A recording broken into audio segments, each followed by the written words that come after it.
ना घी, ना मावा, ना दूध, ना ही कोई ड्राई फ्रूट्स। इस रक्षाबंधन पर आप अपने हाथों से अपने भाइयों के लिए बनाइए ये बहुत ही ज़्यादा स्वादिष्ट मिठाई, जो कि घर में पड़ी हुई मात्र 2 चीज़ों से मिलकर बनी है और आप अंदाज़ा नहीं लगा सकते कि ये खाने में इतनी ज़्यादा टेस्टी और हेल्दी हो सकती है।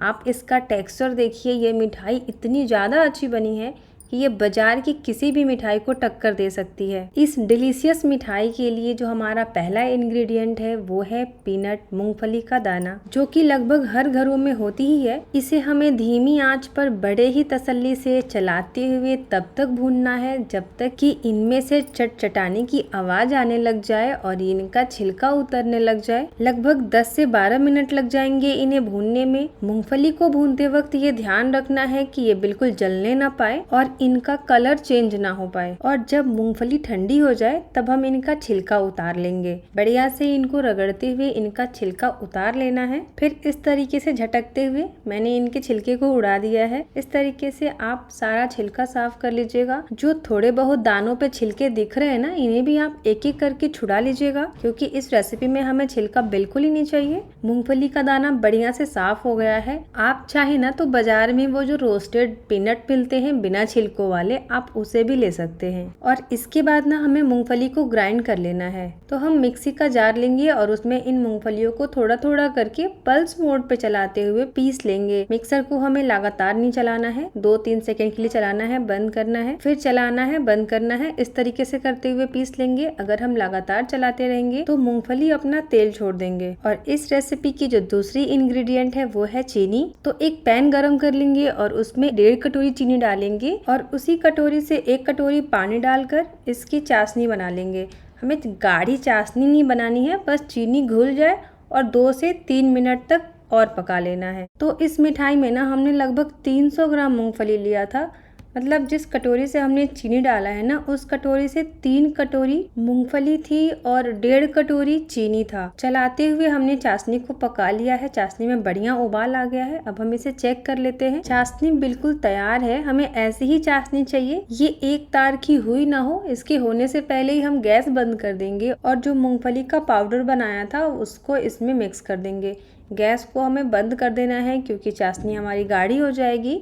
अब इसको चलाते हुए बढ़िया से मिक्स कर लेंगे चाशनी और इस मूंगफली के पाउडर को। ये बड़ी ही आसानी से मिक्स हो जाएगी और एक बार जब ये मिक्स हो जाएगी उसके बाद हम गैस का फ्लेम ऑन कर देंगे। गैस की आंच को धीमा ही रखेंगे और इसे 3 से 4 मिनट तक और पका लेंगे। इस मिक्सचर को हम चलाते रहेंगे और इसके बाद मैंने आधी कटोरी नारियल का बुरादा डाला था। ये टोटली ऑप्शनल है, लेकिन अगर आपके पास है तो आप इसे जरूर डालिएगा। इससे इस मिठाई का टेस्ट और टेक्सचर काफी ज्यादा बढ़ जाता है। वैसे तो इसमें किसी भी तरह के ड्राई फ्रूट्स या फिर किसी और चीज की जरूरत ही नहीं होती है। लगभग 3 से 4 मिनट तक हो गए इस मिक्सर को पकाते हुए और अब ये पैन को छोड़ने लगा है। अब गैस का फ्लेम बंद कर देंगे और आप चाहे तो इसे इसी स्टेज पर हल्का सा ठंडा करके इसकी बर्फी वगैरह बना सकते हैं, लेकिन हमने लाया है इसमें थोड़ा सा ट्विस्ट। हमने क्या किया है कि इस मिक्सर का लगभग 40% पोर्शन निकाल के अलग प्लेट में रख लिया है और बाकी के मिक्सर में मैंने 2 चम्मच कोको पाउडर डाला है। इसमें हमने चॉकलेट फ्लेवर देने के लिए कोको पाउडर डाला है। अगर आपके पास फ्लेवर के लिए कुछ और है तो आप यूज कर सकते हैं, या फिर आप थोड़ा सा फूड कलर यूज कर सकते हैं। मिक्सचर अभी गर्म है इसलिए कोको पाउडर इसके साथ आसानी से मिल जाएगा, लेकिन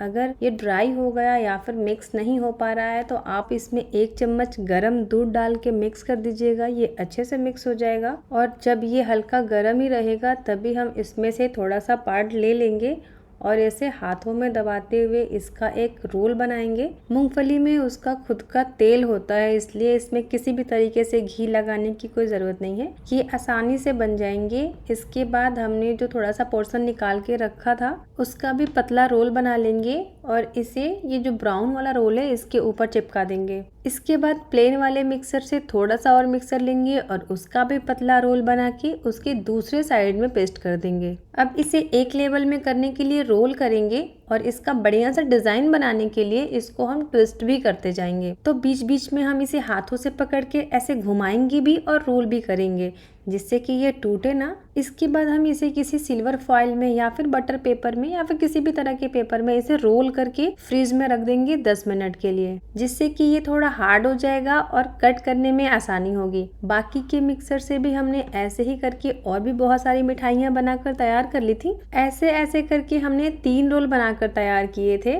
तो लगभग 300 ग्राम मूंगफली से मैंने इतनी सारी मिठाइयाँ बनाकर तैयार कर ली थी और इसे स्टोर करके आप आराम से 1 हफ्ते तक खा सकते हैं। ये बिल्कुल भी खराब नहीं होता, मतलब आप इसे फेस्टिवल के कुछ दिन पहले भी बनाकर रख सकते हैं। तो इसे भी हमने ऐसे ही हाथों से घुमाते हुए रोल किया है और फॉइल में लपेटकर 10 मिनट के लिए फ्रिज में रख दिया है। 10 मिनट के बाद हमने इसे फ्रिज से निकाला। अब ये थोड़ा सा हार्ड हो गया है, इसका फॉइल हटा देंगे और 2.5 से 3 इंच की लंबाई में हम इसे काट लेंगे। अगर आपको इस तरीके से डिजाइन नहीं बनाना है तो आप इसे फ्लैट कर लेंगे और बर्फी के शेप में काट लेंगे तो ये बिल्कुल काजू कतली के जैसा दिखेगा। सिर्फ दिखेगा ही नहीं, टेस्ट में ये उससे भी ज्यादा अच्छा लगता है। तो लीजिए, तैयार है हमारी मूंगफली की बहुत ही मजेदार सी मिठाई, जिसे मैंने अपनी एक मैम से सीखा था। तब से ये मेरी ऑल टाइम फेवरेट मिठाई है। इस रक्षाबंधन आप भी इसे जरूर बनाइए और आपको ये मिठाई कैसी लगी मुझे बताइए। इस वीडियो में इसको बनाने के सारे टिप्स मैंने शेयर किए हैं। फिर भी अगर आपकी कोई क्वेरी है तो मुझे कमेंट बॉक्स में बताइए। मेरे वीडियो को प्लीज लाइक करिए, शेयर करिए, सब्सक्राइब करिए। लास्ट तक देखने के लिए आपका बहुत बहुत धन्यवाद।